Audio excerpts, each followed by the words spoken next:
Sorry, but the Tyla photo shoot, the Rihanna photo shoot, weird as fuck. And lazy. To use the exact same concept, two light-skinned female artists being contrasted by a group of dark-skinned male models who aren't engaging with the shoot. They don't feel like active participants. They feel like objects. I don't know if the creative team at Days needs to go into the jungle, take some ayahuasca so they can get their creative juices flowing again. But this is just elementary as fuck. Circle time. Because you could have had two warring ideologies, two opposite aesthetics. You are literally contrasting people based on skin tone. Because it was men, they thought it was cool, right? No one was going to have a reaction to it. They're not dumb enough to do the reverse with women because they know that we would ride at dawn. But truly, what is the difference? It's the same message that we're sending. And it's so interesting the way that dark-skinned models' beauty is described. It's always with this terminology of otherworldly, foreign, alien. And it takes them from a person to a concept, from a concept to an object. And that's how shit like this ends up happening, right? But in reality, there's nothing conceptual about being a dark-skinned person. They're real people and should be treated as such. They should not be artistically capitalized. Their skin should not be contrasted. They should be regarded as a full-fledged, multifaceted entity that exists on the cover of Vogue and down the street from you. When you pretend that these beautiful people only exist in the world of fashion, it cheapens the translation that should be happening between representation and the conversation about the lived experience of colorism. When those two things happen on two different planes, they never meet and no learning ends up happening. And it's really boo to Dazed. So weird, super lazy. Go do some ayahuasca. The Tyla photo shoot, the Rihanna photo shoot, weird as fuck. And lazy. To use the exact same concept, two light-skinned female artists. So this is what I'm talking about, making observations. That girl probably initially didn't think anything of the Rihanna one, right? But then when you brought up the Tyla one, then that's how you make observations. So observations is just about seeing what you see, but seeing it done again and again and again. And that's what I was saying. That's how I made an observation. It's nothing to do with being jealous. It's nothing to do with being, disrespectful. So it's an honest observation that I had made. And people took it out of proportion.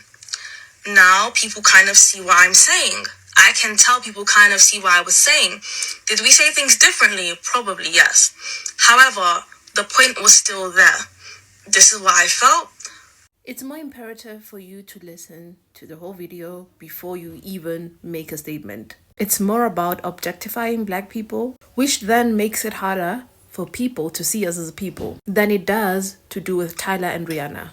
They know that it's better to use men because there will be less reaction from the public. But, however, if they used women, we would see it.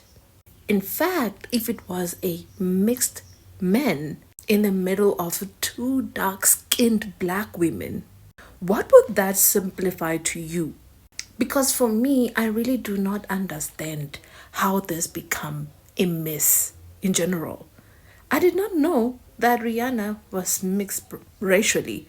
I didn't even know. I came to learn from that today. In fact, I was today years old when I realized that Rihanna is a mixed woman. Y'all bullied Rihanna into being Black when she told y'all she's mixed, but Tyla stood on business and went with her ethnicity colored, and y'all been crying ever since. Tyla hate is getting ridiculous. It's really not fair to do this to people who stand 10 toes, and you get surprised why there is this contrast in terms of behavior. You get surprised. I didn't know this. When we look at Rihanna's behavior, okay, some things make sense, that the way that she moves, she's not necessarily Black. And this explains why. Neither Rihanna or Tyla are Black. Am I the only South African thinking people are hating on Tyla? Tyla's childhood friends have that skin tone. So it's normal people for her. What the F? They have that? What the F? They have what skin tone? Tyla's skin tone? Or the model skin tones? They have that skin tone. I feel like it's bigger than skin tones, it's bigger than Tyla, it's more than them objectifying black people, and then it makes it hard for them to realize as human beings. That is exactly what we are talking about.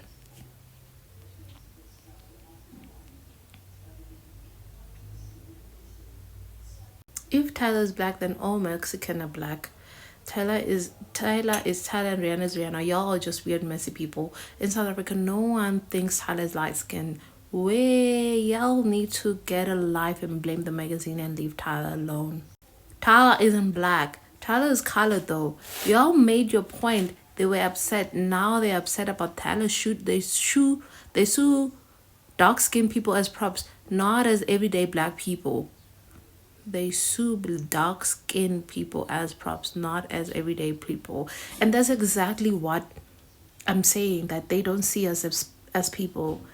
They see us as object, props, things that they can use. And it can be traced back to colonization, where they were giving us our supposed civilization, where they would put us in chains and put us in boats and treat us as slaves. And that was their way of civilization, and humanizing us into what things are today. So we've been treated as props, not just in magazine, but for as long as we've been in contact with these people, okay? And it's weird that we're not really seeing it. It's weird that it took a photo shoot for you guys to even have this conversation. And I'm like, well, we are having this conversation now? This thing have been happening. But I'm glad. I'm really glad that people are becoming to see what is happening. And she also responded to some of the comments that we can also react to. I guess I need to be more specific about what I mean when I say prop. Look at the difference in this image and this image, right? Both men in those photos are being used as props. One of them, another male model, is being used to highlight the cover star, a female model. One of them, a black man, athlete, is being used to highlight a female model. Both in different ways, but this one evokes a bit more feeling. Why is that? Let your mind naturally fill in the blanks, right?